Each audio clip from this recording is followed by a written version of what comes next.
एक बार एक युवा स्वामी विवेकानंद के पास आया और बोला, मुझे अपनी जिंदगी में कुछ समझ नहीं आता।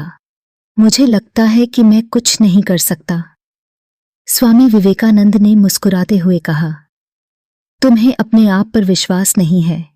यही तुम्हारी सबसे बड़ी समस्या है। याद रखो, दुनिया में कुछ भी असंभव नहीं है। जब तक तुम खुद पर विश्वास नहीं करोगे, कोई तुम्हारी मदद नहीं कर सकता। उन्होंने कहा, खुद पर विश्वास करो। खुद को कमजोर समझना सबसे बड़ा पाप है।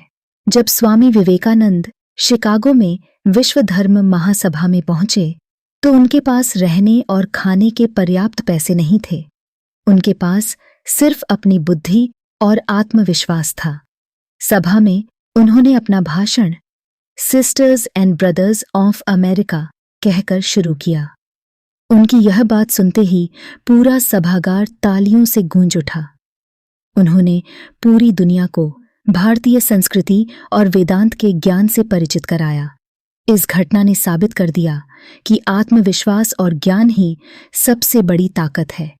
एक बार स्वामी विवेकानंद नदी किनारे टहल रहे थे। उन्होंने देखा कि एक बच्चा नदी पार करने से डर रहा था। उन्होंने उससे कहा, डर क्यों रहे हो? डर तुम्हें कभी आगे बढ़ने नहीं देगा। बस एक बार कोशिश करो। बच्चे ने उनकी बात मानी और हिम्मत जुटाकर नदी पार कर ली।